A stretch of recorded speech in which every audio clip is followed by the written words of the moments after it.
I'm sorry if this is jumbled or formatted weird.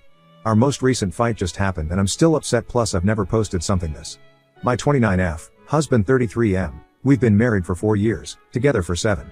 We have 2 kids, daughter 4F, and son 2M. I'm really not sure where to start. My husband is an overgrown child, he just doesn't know when it's time to be serious. This is the only problem in our marriage. He's extremely loving, affectionate, and kind. He loves being a dad. He loves our children more than anything and they love him as well. He is constantly playing with them, and I think this is where issues start to arise. My husband cannot understand when it's time to put playtime on pause. I'm serious when I say he's in playtime mode with our children from the moment they wake up, to the moment they go to sleep. This results in extremely hyperactive children in the morning when I'm trying to get our daughter ready for kindergarten, and it's extremely frustrating to have to struggle to get her fed/cleaned/dressed and out the door on time for school, where he then will drive her to. At night, this results in hyperactive children who can take up to 2 hours to get to settle down and go to bed, and by then it's way past their bedtime and will sometimes wake up grumpy in the morning because they didn't get enough sleep. He will sometimes even be egging our children on at night when we're sitting with them in bed trying to wind them down to sleep. It's incredibly infuriating and I will tell him to stop because I'm clearly trying to get them to sleep and all he's doing is keeping them up. He laughs and says he's just having fun. Husband doesn't do hard discipline. He tells our kids to stop fighting each other or to stop touching fragile objects, but when it comes to timeouts or taking away things like dessert, certain toys, TV time for the day, he all but refuses. He will leave me to be the bad guy and I'm absolutely sick of it. I'm tired of feeling like I'm the mean mom who doesn't like fun or has to ruin their fun, but he just won't do it. I've told him that he needs to stop leaving all the hard discipline up to me, says he will, but then leaves it all up to me again next time. I dread when the kids are older and things like grounding become a thing. My husband is constantly breaking our children's toys because he wants to play with them. He's broken a little kid trampoline we got for them because he wanted to jump and play on it with them. He's broken 2, our daughter and sons, of those toddler-sized motorized cars by sitting on them and riding around with them. I would look out the window and see him riding around on these things having the time of his life. Meanwhile our kids are standing on the edge of the yard watching him and waiting for their turn. He's broken a little kid basketball hoop by pretending to be on a pro basketball team and doing dunks, which bend and break the actual hoop.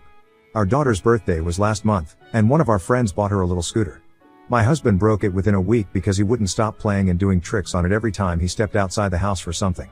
Our daughter was devastated because she loved that thing, even more so because she loves our friend who gave it to her, so to her it was extra special. I also feel terrible that this toy my friend spent her money in was destroyed by my husband before my daughter barely got any play time on it. Now, my husband is 6 foot and about 20 pounds overweight. He has absolutely no business playing on these children's toys, and I've told him time and time again to stop playing on them because they aren't made for a person his size, and that he will break them. And then he does. And he'll sheepishly carry the broken toy into me and say sorry, but then he's back at it again destroying another toy shortly after. We got our daughter a bike for Christmas so she can start learning, and I don't even want to give it to her because I know he'll ruin it for her like he always does with their toys. These are just some of the bigger broken toy examples. There are also countless smaller things of theirs he's broken, like balls, dolls, little cars, a doll house, a slide, He's always making our kids play with him, even when they clearly don't want to or just want to chill out/relax and sit and watch a movie. This mostly applies to our son, who is much more introverted/sensitive than our daughter and usually prefers calm and quiet interaction over the loud and hyperactive playtime my husband always does. A handful of times he has frustrated/overwhelmed our son by continuously pushing son to play with him, resulting in son to start to cry because he just wants to be left alone. Now finally on to what prompted me to post here. My husband is always telling our kids, and everyone else, that our kids are his best friends. Since our daughter started learning to talk, he's trained her to answer the question, "Who's your best friend?" with Daddy. Our son is in early talking stages and he is starting to train him do this as well. At first I didn't see any issues with this, and actually thought it was cute. But our daughter has made a really good friend 5F, I'll call her Emily, at school this year. Daughter is always talking about Emily and asking if Emily can come over/daughter can go to Emily's house. Today my husband asked our daughter, "Who's your best friend?" And our daughter paused for a moment, got a huge grin on her face and said Emily. And it looked like my husband had just been given the worst news of his entire life. He asked her what? And our daughter started giggling and said Emily. Again, and my husband said no, who's your best friend? And again, still giggling, she says Emily. My husband's face went blank and immediately removed himself from her and went into the other room. Our daughter seemed a little confused, but mostly undisturbed and went back to watching cartoons. I followed him and asked him what was wrong, and when he starts talking I realize he's beginning to cry. He tells me that he's supposed to be our daughter's best friend and that he can't believe she would toss him aside like that. Now up until now, like I said, I thought this best friend thing was cute. I never realized exactly how serious my husband took this. If I had, I would have tried to put a stop to it early on. But then again, How exactly can you tell your husband to stop calling his kids his best friends? Anyway, I was a bit shocked at this point, and I admit I didn't use as much tact in my response as I probably could have, and ask him if he's serious. He says of course I am, and I tell him that he's the parent. He's not supposed to be a best friend to his kids. He's supposed to be the parent. And that he's 29 years older than our daughter. Of course she's going to eventually make friends her own age and start considering them her best friends. He tells me I don't understand, and I told him he was being ridiculous and childish. He looks at me as if I just slapped him and tells me I'm being heartless and accuses me of not wanting him to have a good relationship with our kids and leaves the house early to go to work. I have no idea what to do. I almost feel ridiculous, because how can someone have an issue with their husband loving their kids? I feel insane, and I haven't been able to talk to any friends about this because I feel like they'll all be so you're mad at your husband for playing with your kids? What's wrong with you? But I just don't know what to do anymore. I don't know how to address these issues with my husband in a way he'll understand, so he'll start being reasonable about them.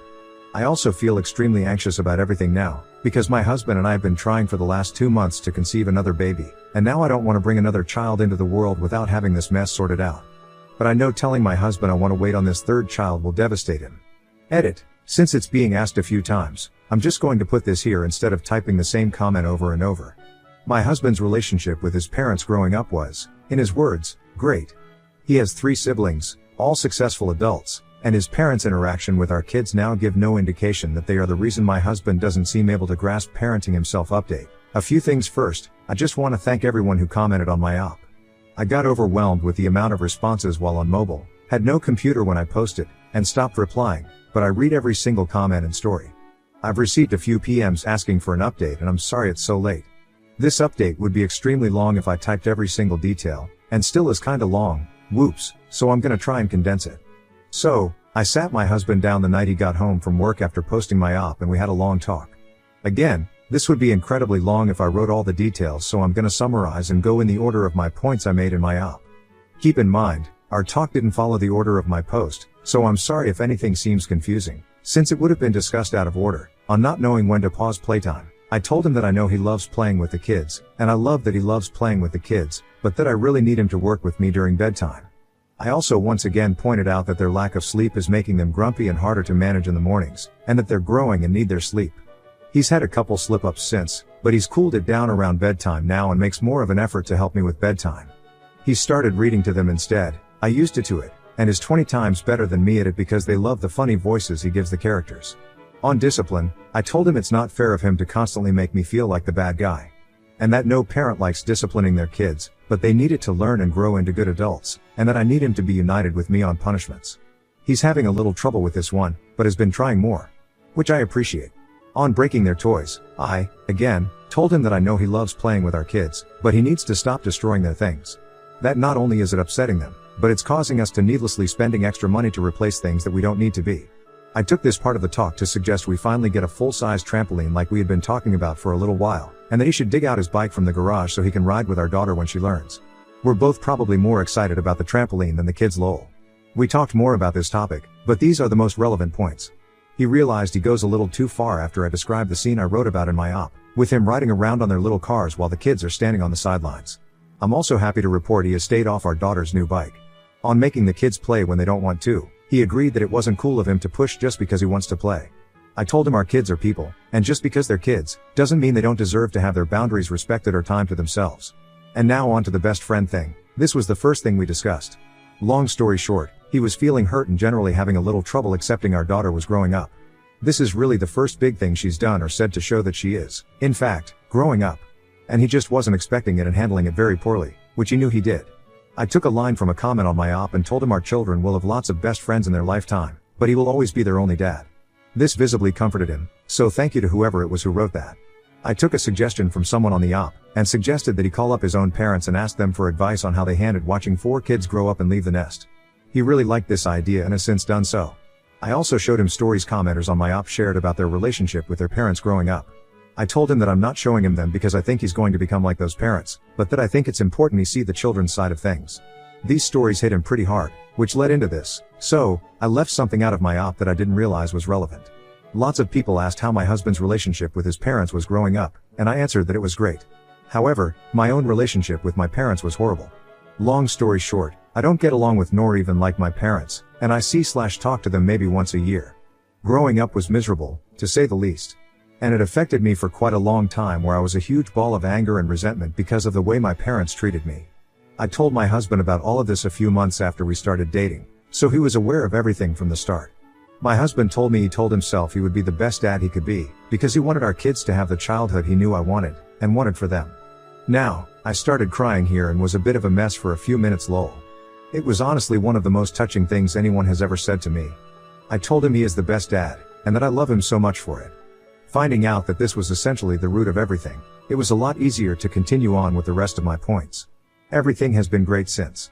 He really listened to what I was saying this time, and has made a big effort to help me out more while also cooling it a bit with the kids. Him and our daughter have been riding around on their bikes together every weekend. I've also started learning how to ride so I can eventually join. Again, I want to thank everyone for commenting on my op and helping me gather my thoughts. I thought a few things said about my husband were a bit extreme, but I realized that's something that happens when people give advice on a situation they only have so much info on. Next story, BF almost proposed in Vegas, then went cold feet. Turns out he's in love with his coworker and has been cheating for months. I've been with my boyfriend John for 5 years. We have a pretty awesome relationship, great communication, fun, easygoing, with good chemistry. We've always talked about getting married, and I have had no doubts that we would be getting engaged very soon. Recently, John, myself, John's closest friend and his girlfriend, went on a trip to Vegas for several days. We had a great time, all 4 of us, and on our last night there, John told us he wanted to go to the Bellagio fountains to see them before we had to leave. Everyone was up for it. We went for a nice dinner beforehand, and then began watching the fountains and the music came on. It was really romantic, and I was really enjoying myself, and that's when John grabbed my wrist. He turned me toward him and I saw that he was sweating profusely. His face was bright red, and he looked like he was about to pass out from trembling so hard. The whole time it looked like he was about to say something, but he never did. He just informed all of us that he wasn't feeling well and wanted to go back to the hotel. Our friends looked really puzzled and were whispering into each other's ears all the way back to the hotel. I kept asking John if he was okay, and he just said he probably had too much to drink. We've been back for a couple of weeks, and he's been acting really distant and cold. I honestly knew something weird was up that night in Vegas, so I called up John's friend's girlfriend, who I'm fairly close to, and asked her if she knew what was going on with John, since he had been at their place a lot this past week instead of coming home. Eventually, she spilled the beans and told me he had plans of proposing to me that night at the fountains, but then didn't. That's why the 2 of them had been acting so confused. I kept grilling her and she also told me that John had told his friend that it didn't feel right. She made me promise not to tell John that I knew because she didn't want anyone to be upset with her. I'm feeling sick to my stomach. We live together and he has been spending all of his time at his friend's house or at his parents' place since we got back. He barely calls me or responds to my texts anymore. I don't know what happened that night, but I feel like he's about to end things. I want to talk to him, but I don't know how to approach the issue. Do I just say, "Hey, I heard you were gonna pop the question the other night, but changed your mind"? What gives? Was he really nervous? I'm freaking out. Edit, he'll be home shortly. I told him over the phone I needed to talk to him, and his words were I need to talk to you too. I'll update when I can. Thanks for all the advice, folks. Update, hello everyone. I apologize for not updating sooner, but a lot has happened. I'd like to say thank you to everyone who posted comments and to those who tried to reassure me. So John came home last night around 11:30 as I was watching TV in our bedroom. He came in and looked like absolute shit, his eyes looked tired and baggy and he smelled like beer. He apologized to me for the way he had been acting recently, and told me he knew that I knew about the almost proposal as he had talked to his friend Mike and he told John that his girlfriend Tara had told me everything. He basically said to me that he had the whole thing planned out. He was going to propose and Tara and Mike would take pictures, then we would go back to a romantic, more expensive room in our hotel, which Mike and Tara had to end up staying in that night so as to make sure I wasn't aware of the fact that John was supposed to propose. They switched key cards while I was walking back. He then told me what I was afraid of. It just didn't feel right. I was looking at you, and it just wasn't what I wanted. Ouch. He told me that he had been nervous ever since he bought the ring, but that he thought it would go away once he actually proposed. In the moment, he said he knew that it was not what he wanted, and thought it would be better to not ask me to marry him because he knew it wasn't what he'd want in the long run. So at this point I'm in hysterics, as I pretty much know that this is the end of the relationship. I tried to be calm and rational about it, but there was one point where I was crying so hard that I literally got down on my knees, put my head in his lap while he sat on the couch, and just kept incoherently saying please in between sobs. Not my proudest moment. But, at that moment, this man was my best friend, the future father of my children. I just never, ever in a million years, pictured our relationship coming to this point. He ended it with me last night because it didn't feel right, and that's all he could say to me, over and over. It just doesn't feel right anymore. I can't see myself with you. At that point I could barely breath, feels like I'm having a panic attack, so I call my mom and she comes to pick me up from our place. My poor mom, she just looked so helpless while I sat there in the car crying so hard I eventually got a nosebleed. So, I wish I could say this is the end of the story, but more has happened since last night. This morning, I'm on Facebook, looking through a bunch of old picture of John and me, sobbing uncontrollably and sending him text after text with reasons why we should be together, and I eventually stumble onto Mike's page through a tagged photo. He updated his status from a few hours ago to something along the lines of California was amazing, wish work would send me for more than 5 days. My stomach started doing flips, because John kept telling me he was spending the days he was practically ignoring me with Mike. But Mike was in California for several days, and we're in Canada, so not very close. I freaked. I called Mike from my house phone and when he answered, I said hey, it's acetylsilic acid and all he could say after a few seconds of silence was fuck. Basically, Mike's been covering for John's ass while John is spending time with the girl he's been apparently fucking for the past 6 months. I know this girl, John works with her and she's always been really sweet to me whenever I've seen her at John's work-related events. Mike told me that John had told him he was falling in love with her. He said this after the incident in Vegas. He's been spending almost all of the past 2 weeks with her. Mike then told me he had promised not to say a word to anyone, not even Tara, but he felt guilty and was glad I called him. He apologized and said if I had to tell John that he told me, I could. That's all I know for now. I haven't bothered contacting John yet, and I don't know if Mike told him that I know. I don't know what I'm going to do. I've been throwing up all day. I took one of my mom's Ativans and am feeling a bit calmer right now, but whenever I think about it, which is practically all that consumes my thoughts, I feel disgusted, humiliated and devastated. It actually feels like my heart is breaking in two and I have no control. I need to get my stuff from our place. I need to find a new place. We have a dog. Who gets the dog? I love my dog. It all feels so surreal. Update same post via edit. John called me a bunch of times while I was in an RX-induced/depression coma. I woke up as he was calling me again and kind of just answered the phone without thinking about it. He was crying and apologizing. I guess Mike told him that I knew, and saying he was confused. He asked me where I was and I lied and said I was with my sister an hour away from here at her place. I asked him if he was with her. He said yes, but that he'd be home tomorrow, so could I please meet him to talk about things at our house? I said sure.